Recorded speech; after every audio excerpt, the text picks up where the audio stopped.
Bonjour ou bonsoir, selon l'heure à laquelle vous nous regardez. En tant que chroniqueuse audio et animatrice de podcast à l'ODJ Média, je vous propose aujourd'hui de plonger dans un phénomène de santé souvent ignoré, l'inflammation silencieuse. Cette forme d'inflammation chronique, discrète mais persistante, peut être responsable de fatigue inexpliquée et de douleurs persistantes, affectant de plus en plus de personnes sans qu'elles en aient conscience. Écoutons cette chronique, qui nous éclaire sur ce fléau invisible. Vous dormez, mais vous vous réveillez fatigué. Vous mangez correctement, mais vous manquez d'énergie. Vous n'êtes ni malade, ni blessé, mais votre corps semble toujours lourd. Et si le problème n'était pas là où vous cherchez? L'inflammation silencieuse, aussi appelée inflammation de bas grade, est une réalité encore peu connue du grand public. Elle ne fait pas mal comme une inflammation classique. Elle ne provoque pas forcément de fièvre.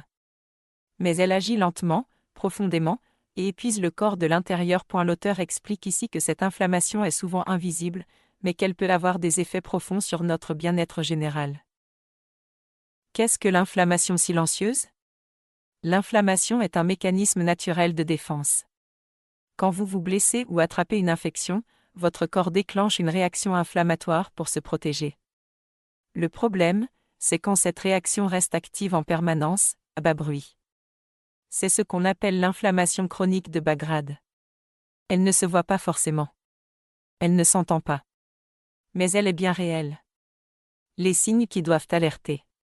Cette inflammation peut se manifester par des signes diffus, souvent banalisés. Fatigue constante, même après une nuit complète. Douleurs musculaires ou articulaires légères mais persistantes. Sensation de brouillard mental. Problèmes de concentration. Troubles du sommeil. Ballonnement, inconfort digestif. Beaucoup de personnes vivent avec ces symptômes pendant des années sans en comprendre l'origine. L'auteur met en lumière l'importance de reconnaître ces signes pour éviter des complications plus graves à l'avenir. Les causes principales. Le corps ne développe pas cette inflammation par hasard. L'alimentation joue un rôle central, les aliments ultra-transformés, le sucre raffiné, les excès de graisses saturées entretiennent cet état inflammatoire. Le stress chronique agit comme un accélérateur. Le cortisol, hormone du stress, dérègle le système immunitaire lorsqu'il est constamment élevé. Le manque de sommeil affaiblit la capacité du corps à se réguler. La sédentarité ralentit les mécanismes naturels anti-inflammatoires du corps. Enfin, le déséquilibre du microbiote intestinal peut aggraver cet état. Un intestin affaibli laisse passer des molécules inflammatoires dans la circulation sanguine. Pourquoi c'est un vrai enjeu de santé publique? L'inflammation chronique est aujourd'hui associée à de nombreuses maladies. Diabète de type 2. Maladies cardiovasculaires. Dépression. Certaines maladies auto-immunes. Même si elles ne provoquent pas immédiatement une maladie grave, elles créent un terrain favorable au déséquilibre. Peut-on agir simplement? Oui, et c'est une bonne nouvelle. Améliorer l'alimentation est l'étape la plus efficace. Privilégier les aliments bruts, les fruits, les légumes, les oméga 3, poissons gras, noix, graines de lin.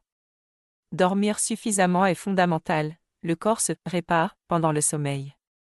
Bouger régulièrement, même marcher 30 minutes par jour, réduit naturellement l'inflammation. Apprendre à réduire le stress, respiration, méditation, temps calme, aide énormément.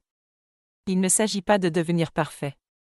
Il s'agit d'envoyer des signaux de sécurité à votre corps. Quand consulter? Si la fatigue devient handicapante, si les douleurs deviennent persistantes ou si les troubles du sommeil s'aggravent, il est important de consulter un professionnel de santé. Des analyses simples peuvent parfois détecter des marqueurs inflammatoires. L'inflammation silencieuse est invisible, mais puissante. Elle ne crie pas. Elle ne frappe pas fort. Mais elle épuise lentement. Écouter son corps, ce n'est pas être faible. C'est être lucide. Et parfois, comprendre la fatigue, c'est déjà commencer à guérir. Merci d'avoir suivi cette chronique sur l'inflammation silencieuse. Nous avons fait tout notre possible pour respecter fidèlement les propos de l'auteur. Si vous avez trouvé ces informations utiles, restez connectés pour la prochaine chronique, où nous aborderons d'autres sujets de santé et de bien-être.